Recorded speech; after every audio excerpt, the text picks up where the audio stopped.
प्यारे बुज़ुर्गों, माताओं, भाई और बहनों, ज़िंदगी क्या है और ज़िंदगी में हम क्या क्या कहाँ से पाते हैं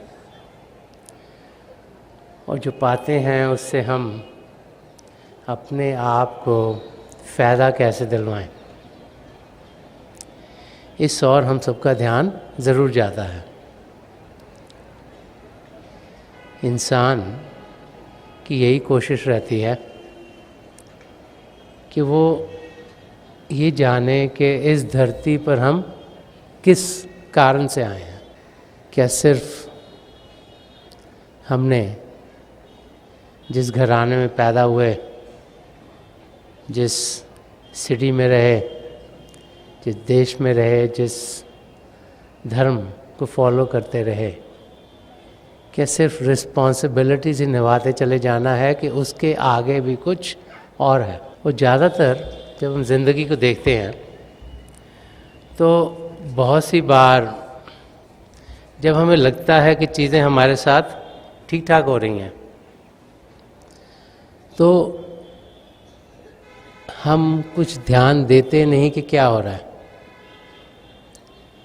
लगता है सब ठीक ठाक हो रहा है, सब खुशी से हो रहा है, और इंसान भूल जाता है कि हर एक की ज़िंदगी में कुछ खुशी के क्षण और कुछ गम के क्षण आते हैं। लेकिन जब दुख हमारे अंदर आता है, जब कोई तकलीफ़ होती है, चाहे शारीरिक हो, चाहे मानसिक हो, चाहे आध्यात्मिक हो, तो फिर इंसान अपनी मंजिल की ओर बढ़ने का पहला कदम उठाता है। महापुरुष समझाते कि 4 किस्म के लोग इस दुनिया में होते हैं और ये 4 स्टेजेस हैं जिनमें से हमने गुजरना है ताकि हम अपनी मंजिल तक पहुंच पाएं। सबसे पहली वो स्टेज कि जहां जो कुछ हमारे साथ हो रहा है, जो हमारी ज़िंदगी में हो रहा है, हमारे अंग संग हो रहा है, उससे हमें कुछ खुशी नहीं मिल रही। वो स्टेट जिसमें कि हम चाहते हैं कि हम खुश रहें, लेकिन ऐसे कुछ लगना शुरू होता है कि जैसे हम जकड़े हुए हैं,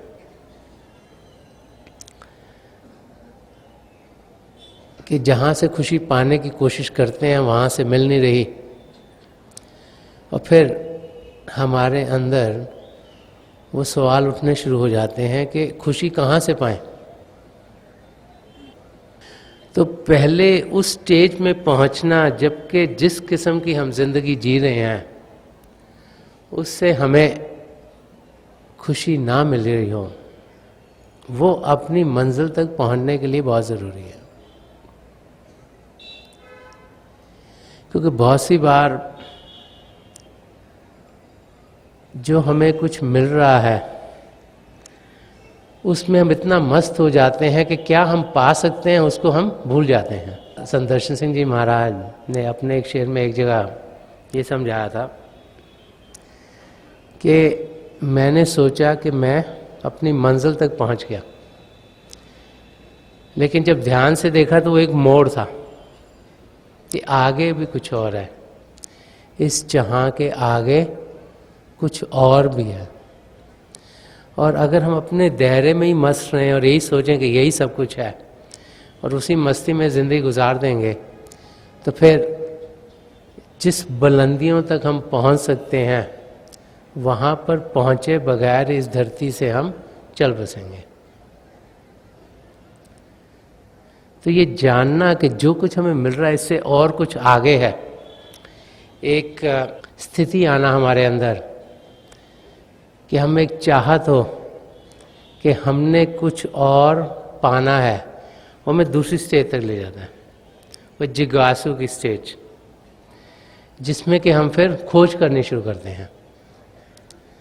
हम अपने जो नज़दीकी हैं उनकी ज़िंदगी को देखते हैं, हम जो अपना धर्म है उसकी गहराई तक पहुंचते हैं, हम और धर्मों को जानने की कोशिश करते हैं, हम ये सवाल अपने अंदर उठाने शुरू कर देते हैं कि कहाँ से हम आए और कहाँ हमने जाना है, और जितनी देर इस धरती पर हैं तो हमने करना क्या है। जब इस किस्म के सवाल हमारे अंदर आते हैं तो फिर हम खोजना शुरू कर देते हैं, चाहे फिलॉसफीज को समझें, चाहे एनालाइज करना शुरू करें, चाहे किसी सत्संग में जाएं, चाहे धर्म ग्रंथों को पढ़ें और रूहानी किताबों को पढ़ें। हमारे अंदर ये कशिश जागृत हो जाती है कि असलियत क्या है उसकी हमें जानकारी हो। और ये स्टेज जो खोज की है ये बहुत ही ज़रूरी है। जब तक ये हमारे अंदर नहीं आएगी तब तक असलियत क्या है वो हमारे सामने खुलेगी नहीं। तो ये जो जिज्ञासु की स्टेट है जिसमें कि हम खोज करते हैं, सर्च करते हैं, वो बहुत ज़रूरी है, जिसमें से हम सब ने गुजरना है। और जब हम खोज करते हैं तो खोज करने के बाद किसी नतीजे पे इंसान पहुंचता है। आप सब जो स्कूलों कॉलेज में पढ़े हुए हो, आपको पता है अगर कोई भी सब्जेक्ट मिलता है उसमें आपने रिसर्च करनी है किसी सब्जेक्ट पर, तो फिर उसकी पूरी जानकारी करके आप किसी कंक्लूजन में पहुंचते हैं कि ये सब पढ़ लिख कर इससे हमें क्या समझ में आई। और जो सही समझ है जिन भाई बहनों को आती है वो तीसरी स्टेज तक पहुंच जाते हैं। सारी खोज करके इस नतीजे तक हम पहुंचते हैं कि एक ही पिता परमेश्वर है। उसके कई रूप हैं, उसे इंसान ने अलग अलग नाम दिए, अलग अलग तरीक़ों से हम उसे समझने की कोशिश करते हैं। जितना जितना हमें ज्ञान है उतनी उतनी समझ हमें पिता परमेश्वर की आती है। लेकिन पिता परमेश्वर एक ही है। उसे ईश्वर कहें, अल्लाह कहें, वाहिगुरु कहें, यहोवा कहें, गॉड कहें, परमात्मा कहें, रब कहें, किसी भी नाम से पुकारें, कि एक ही पिता परमेश्वर है। उसी की सारी सृष्टि रची हुई है। वो कण कण में समाया हुआ है, हर एक के भीतर है। और उस पिता परमेश्वर का अनुभव इस मानव चोले में किया जा सकता है। जैसे इन आँखों से हम ये दुनिया की चीज़ें देखते हैं, जड़ता की चीज़ें देखते हैं, कानों से दुनिया की आवाज़ें सुनते हैं, और जो बाकी इंद्रियां उनके ज़रिए ये जो माया की दुनिया है इसकी हमें जानकारी होती है। ऐसे ही आत्मिक स्तर पर हम जो आत्मिक दृष्टि है और जो आत्मिक संगीत है उसका हम अनुभव कर सकते हैं। हर एक धर्म ग्रंथ में जिसे होली वर्ड कहा गया है, या नाम कहा गया है, शब्द कहा गया है, अन्ना शब्द कहा गया है, कलमा कहा गया है, ज्योति और श्रुति कहा गया, इसके रेफरेंसेस हैं कि वो शब्द जो पिता परमेश्वर से उत्पन्न हुआ, जिसके दो रूप हैं, एक ज्योति और दूसरा श्रुति, लाइट एंड साउंड, कि इनका एक्सपीरियंस हम कर सकते हैं। इनके ज़रिए सारी सृष्टि रची गई। इसके साथ जुड़कर हम वापस पिता परमेश्वर के धाम में पहुंच सकते हैं। तो ये तीसरी स्टेज है। जबकि ढूंढते ढूंढते इस नतीजे पे इंसान पहुंचता, उसकी समझ क्लियर हो जाती है कि हमने पिता परमेश्वर को पाना है, वही जिंदगी का मकसद है और सब चीज़ें बेकार हैं। अगर इस धरती पर आकर जो जिंदगी का मकसद है, जो अपने आप को जानना है और पिता परमेश्वर को पाना है, अगर वो हमारा पूरा नहीं हुआ तो फिर बाकी सब चीज़ें बेकार हैं। जब इस स्टेज तक पहुंचते हैं, जबकि ये हमारे अंदर स्पष्ट हो जाता है, क्लियर हो जाता है कि आत्मा का मिलाप परमात्मा में कराना है, तो फिर वो करवाएं कैसे? हिस्ट्री की ओर देखते हैं। चंद महापुरुष हुए जिन्होंने पिता परमेश्वर को पाया, उनकी ज़िंदगी की ओर देखते हैं तो उनकी ज़िंदगी कैसी थी? प्रेम से भरपूर। बार बार बार वो महापुरुष हमें यही समझाते हैं कि प्रभु प्रेम के महासागर हैं। हमारी आत्मा उस महासागर का बूंद होने के नाते प्रेम से भरपूर है, और पिता परमेश्वर को पाने का रास्ता भी प्रेम का रास्ता है। ये चौथी स्टेज है जहाँ पर एक के सच्चा इंसान पहुँचता है, जब उसको ये यकीन हो जाता है कि प्रेम के जरिए ही मैं पिता परमेश्वर को पा सकता हूँ। अब वो प्रेम जो हमें पिता परमेश्वर की नज़दीकी देता है, वो कहाँ से मिले? इस दुनिया में सबसे पहले तो बच्चा अपने माँ बाप का प्रेम पाता है, जैसे थोड़ा बड़ा होता है अपने भाई बहन का प्रेम पाता है, और बड़ा होता है जो नज़दीकी रिश्तेदार हैं उनका प्रेम पाता है, और जैसे स्कूल में जाता अपने दोस्तों सहेलियों का प्रेम पाता है इंसान। जैसे और बड़ा होता है पति पत्नी का प्रेम इंसान पाता है, और फिर जब अपने बच्चे हो जाते हैं तो अपने बच्चों का प्रेम पाता है। तो इस दुनिया में तरह तरह के प्रेम जो कि शारीरिक रूप के हैं या इमोशनल हैं, उनका इंसान को अनुभव होता है। लेकिन क्या ये प्रेम हमें पिता परमेश्वर की नज़दीकी दिलवा सकते हैं? जब इन प्रेमों को समझने की हम कोशिश करते हैं तो हम देखते हैं कि इन सब प्रेमों में कुछ ना कुछ जुड़ा हुआ है, एक दूसरे में कुछ ना कुछ थोड़ा बहुत लेन देन है। और फिर जहाँ पर लेन देन होगा वहाँ पर एक व्यापार शुरू हो जाएगा। कुछ मैंने दिया, कुछ इसके लिए मुझे वापस चाहिए, कुछ मैंने किया इसके लिए मेरे लिए कोई और कुछ करे। और जहाँ पर व्यापार शुरू हो गया वहाँ पर फिर इंसान कुछ अपने लिए पाता नहीं, कीमत लगाता है किसी चीज़ की। इस चीज़ की ये कीमत है, इतनी कीमत चुकाएंगे तो ये मिलेगा। तो जब दुनिया के प्रेम की ओर हम ध्यान देते हैं तो हमारी समझ में आ जाता है कि वहाँ से हम पिता परमेश्वर को पा नहीं सकेंगे। फिर कहाँ से ढूंढें उस प्रेम को जो हमें सदा सदा के लिए सुखी कर दे, जो आत्मा का मिलाप परमात्मा में करा दे। इस दुनिया में हम देखते हैं कि कई लोग हैं जिनके पास हम जाते हैं कुछ लेने के लिए। हो सकता है कोई अच्छी ऑफिशियल पोजीशन में लगा हो सकता है कोई अच्छा बिजनेसमैन हो सकता है कोई ऐसा इंसान हो जो इंटेलेक्चुअल हो, जो हमें मदद कर सके, तब उनसे कुछ ना कुछ पाने जाते हैं। तो संत दर्शन सिंह जी महाराज, जिन्होंने बहुत कुछ रूहानियत के बारे में लिखा, वो समझा रहे हैं कि ये जो दुनिया में जिनको हम समझते हैं कि कुछ देने लायक हैं, ये कहाँ पर जाकर झुकते हैं।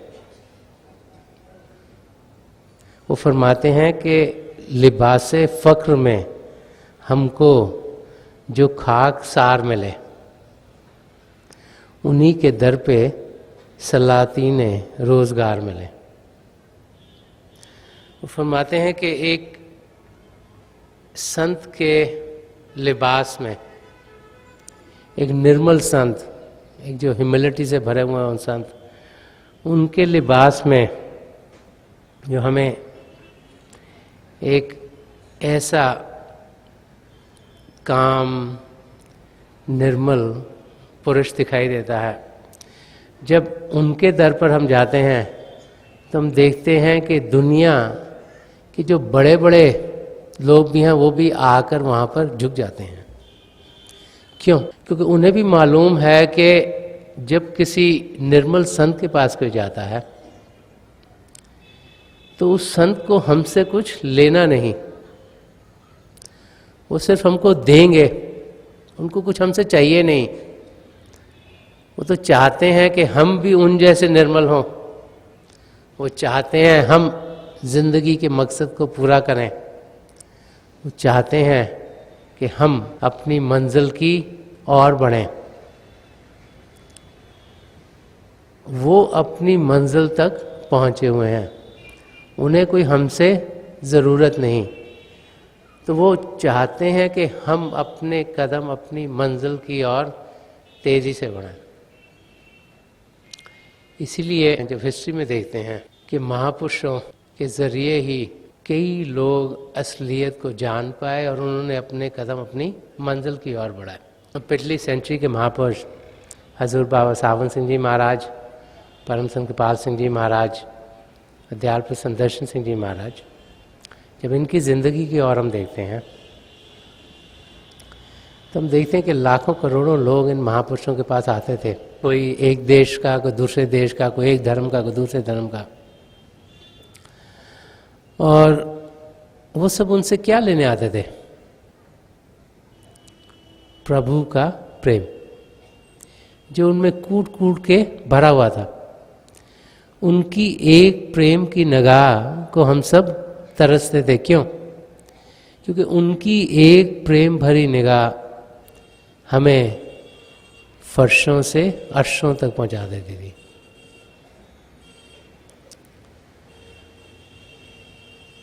वो चाहते थे कि हम प्रभु के प्रेम का अनुभव करें, और बार बार सत्संगों के ज़रिए, नामदान के ज़रिए, दर्शनों के ज़रिए, अभ्यास कराने के ज़रिए वो हमें अपनी मंजिल की ओर तेज़ी से बढ़ाते चले जाते। जब हिस्ट्री में देखते हैं तो कई महापुरुष आए, तरह तरह के लिबास में थे। जो सन्मत का रास्ता है ये हमें समझाता है कि simple living and high thinking, जैसे संत कृपाल सिंह जी महाराज बहुत बड़ी फरमाते थे, लेकिन ये हमें ये नहीं समझाता कि हम जिस किस्म की ज़िंदगी जी रहे हैं उसको हम छोड़ दें। हिस्ट्री में देखते हैं तो हम देखते हैं कि कई राजा महाराजा भी आए जो कि संत महापुरुष बन गए।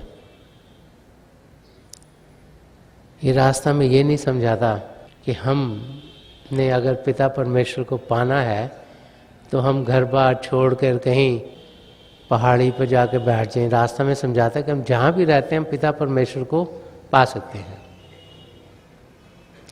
संदर्शन सिंह जी महाराज जिन्होंने बहुत से महापुरुष जो आ चुके उनके बारे में लिखा है, दो एग्जाम्पल्स जो उन्होंने जिनके बारे में लिखा वो मैं आपके सामने रखना चाहूँगा। एक है भगवान महावीर, दूसरे महात्मा बुद्ध। ये दोनों राजघरानों से थे। इन दोनों के अंदर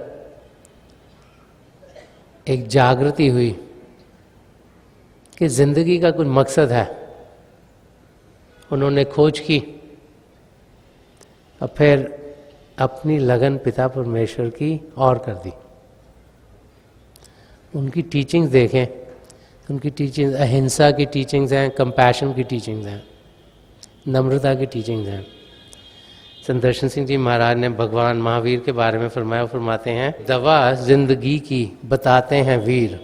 महावीर को वीर करके बुलाया उन्होंने कि दवा जिंदगी की बताते हैं वीर, अहिंसा का रास्ता सिखाते हैं वीर। भगवान महावीर यही समझाते थे कि अगर अपने मकसद तक पहुंचना है तो अहिंसा का रास्ता अपनाना बहुत ज़रूरी है।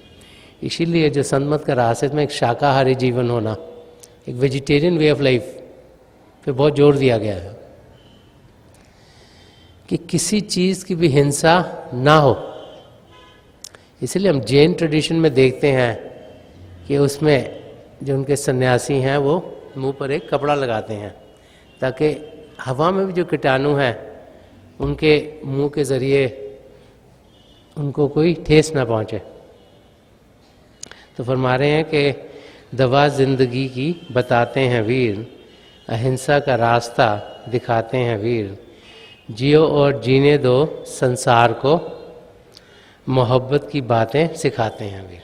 कि भगवान महावीर यही चाहते थे कि प्यार मोहब्बत से इंसान जिए, एक दूसरे के बीच में प्यार भरे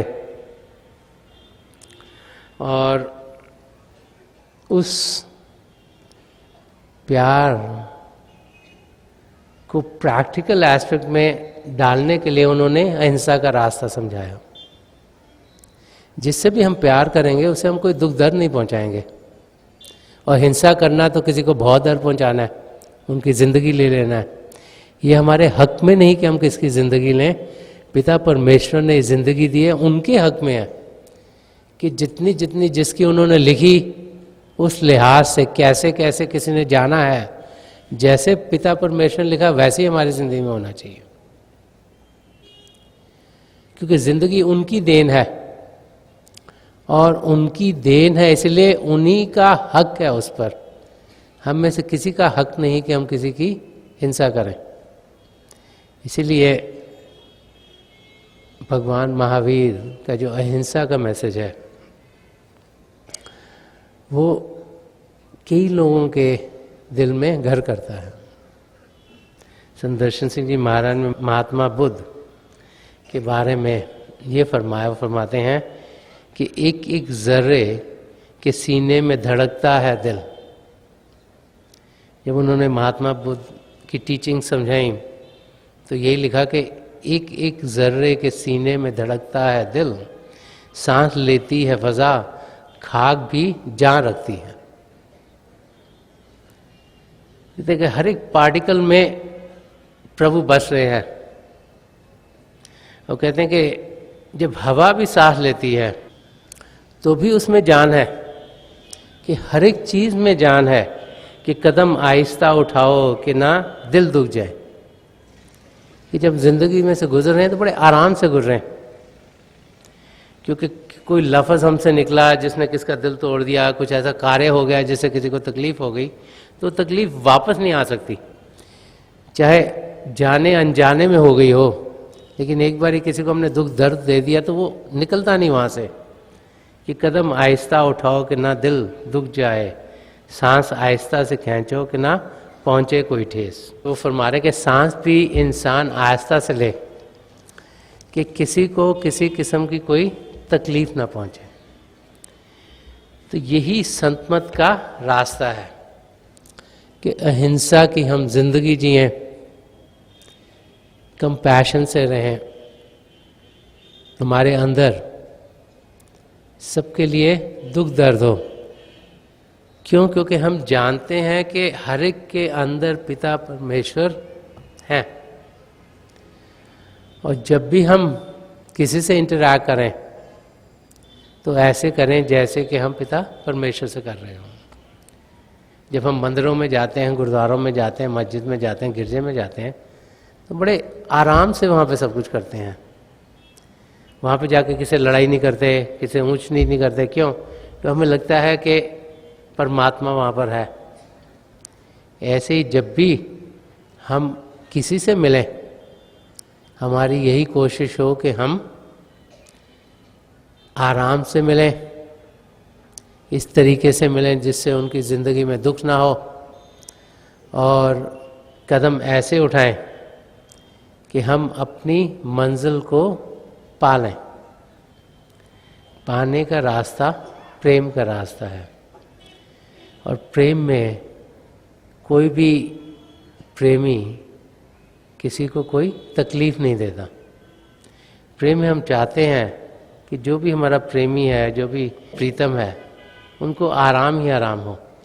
और हमने जानना है कि हम प्रेमी हैं और पिता परमेश्वर प्रीतम है।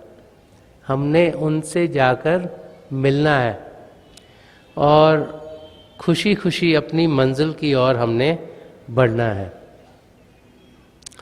तो एक इच्छा होना पिता परमेश्वर को पाने की, एक हलचल हमारे अंदर होनी कि हम अपनी मंजिल तक पहुँचे, बहुत ज़रूरी है। वो जो 4 स्टेजेस जिनकी मैं बात कर रहा था, वो जो चौथी स्टेज है जिसमें इंसान पहुंचता है, जब से अनुभव हो जाता है कि सिर्फ प्रेम के ज़रिए हम पिता परमेश्वर को पाएंगे, तो उस प्रेम की वो खोज में निकल जाता है। और जब किसी पूर्ण महापुरुष के चरण कमलों में पहुंचता है तो उसे वो प्रेम मिलना शुरू हो जाता है। ऐसे ही जब हम किसी संत महापुरुष की संगत में होते हैं तो उनका नज़रिया, उनकी प्रेजेंस हमारे नज़रिए को बदल देती है और हम भी उनके रंग में रंगे चले जाते हैं। इसीलिए बार बार यही समझाया जाता है कि हम महापुरुषों के दर्शन करें, हम उनकी नज़दीकी पाएं। जब सत्संगों में पहुंचते हैं तो वहाँ पर हमें सच्चाई बार बार समझाई जाती है, हमारा ध्यान सच्चाई की ओर जाता है ताकि हम अपनी मंजिल की ओर बढ़ पाएँ। और प्रेम के बारे में महापुरुषों ने बहुत कुछ लिखा है। कबीर साहब, जिन्हें संत कृपाल सिंह जी महाराज फादर ऑफ मॉडर्न स्पिरिचुअलिटी कहते थे, उन्होंने बहुत कुछ लिखा। उन्होंने एक जगह लिखा है, प्रेम प्रेम सब कोई कहे, प्रेम ना चीने कोई। कि प्रेम प्रेम प्रेम तो कहते तो सब लोग रहते हैं, लेकिन पता किसी किसी को है कि 8 पहर भी ना रहे, प्रेम कहावे सोई। वो कहते हैं कि जिसके अंदर प्रभु के लिए प्रेम होगा उसकी आंखों से आंसू टपकेंगे। क्यों टपकेंगे? क्योंकि उनको अंदर से पिता परमेश्वर की याद आएगी। वो चाहते हैं कि हम पिता परमेश्वर के साथ हों, लेकिन है नहीं, तो उनकी याद में खुशी के, प्रेम के आंसू टपकेंगे। इसीलिए कहा है कि 8 पैर भी ना रहे, कि थोड़ी थोड़ी नम रही आंखें। क्यों? क्योंकि हर समय पिता परमेश्वर की याद होगी तभी हम उनकी ओर कदम बढ़ाएंगे। अगर हर समय याद दुनिया की होगी तो फिर पिता परमेश्वर की ओर इंसान कैसे बढ़ेगा? तो कबीर साहब यही समझा रहे हैं कि जो प्रभु का प्रेम है उसमें इतनी मिठास है कि वो हमारा ध्यान दुनिया की चीज़ों से हटाकर अपनी ओर खींच लेता है। एक जगह और कबीर साहब ने फरमाया है, और वो समझा रहे हैं कि ये जो प्रेम है ये लेन देन का हिसाब किताब नहीं है। वो कहते प्रेम ना बाड़ी उपजे, कि खेतों में पैदा नहीं हो सकता प्रेम, कि भी खेतों में जा कुछ निकाल लिया, मूली गाजर खा लिया और प्रेम हो गया। कि प्रेम ना बाड़ी उपजे, प्रेम ना हाट बिकाए। ये भी नहीं है कि इसमें हिसाब किताब कर ले इंसान, कि जैसे मेले लगते थे पुराने ज़मानों में, वहाँ पे चीज़ें लोग बार्टर कर देते थे कि राजा प्रजा जे ही रचे सीस दे ले जाए। वो कह रहे हैं कि प्रेम में ये क्या है कि ये हमारा सब कुछ ले लेता है, और ये एक आग है जिसमें कि इंसान पूरी तरह से लीन हो जाता है, और उस आग में सिर्फ एक ही चीज़ बचती है, वो प्रीतम, और सब चीज़ें बेकार हो जाती, सब की सब कंज्यूम हो जाती हैं।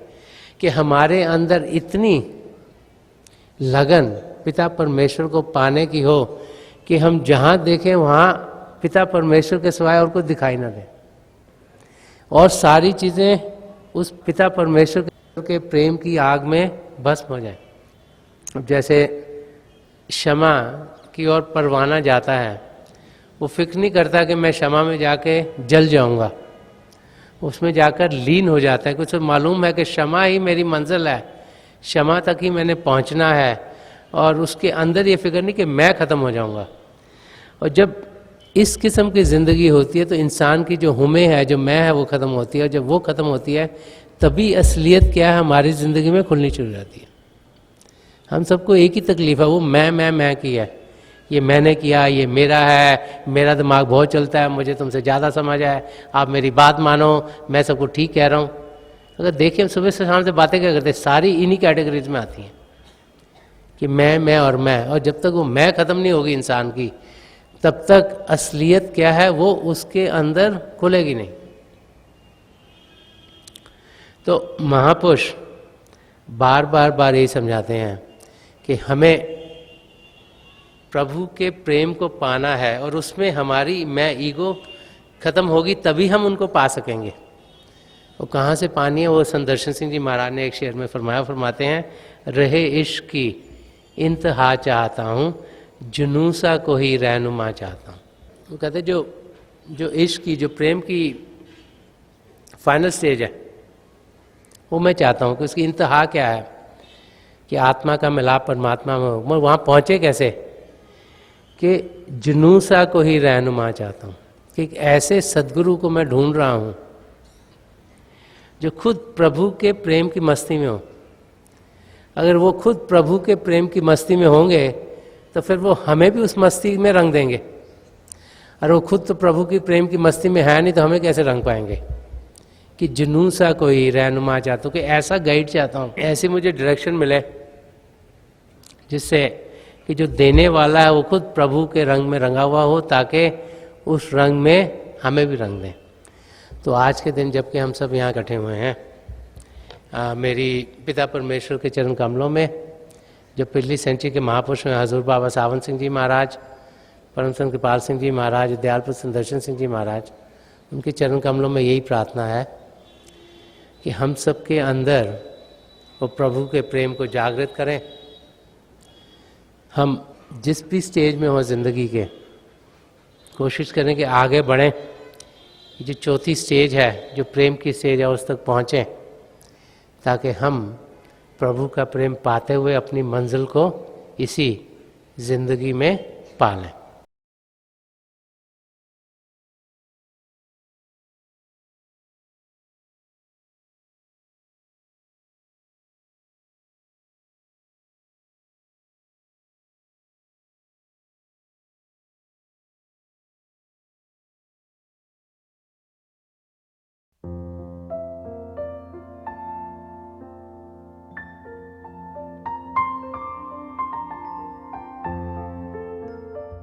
तो थोड़ी देर के लिए हम सब अभ्यास के लिए बैठ जाएं।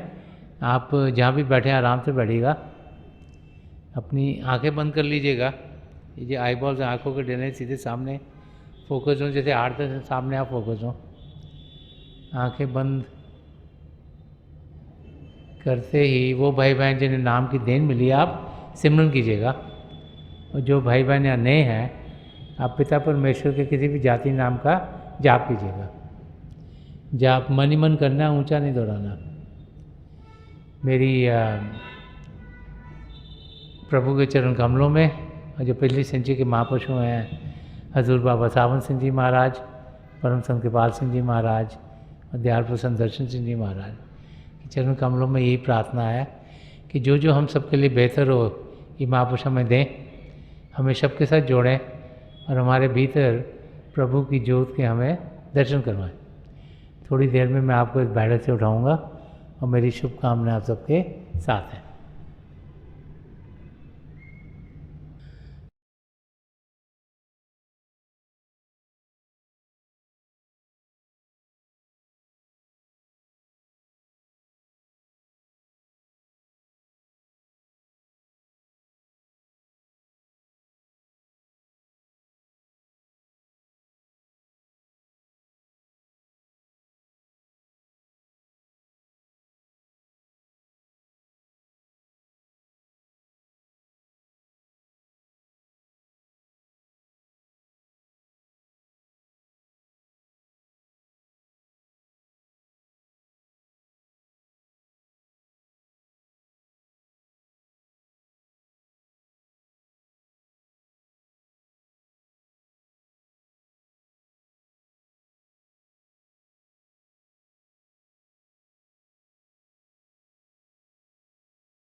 छोड़ दीजिए जी, प्लीज़ लीव ऑफ।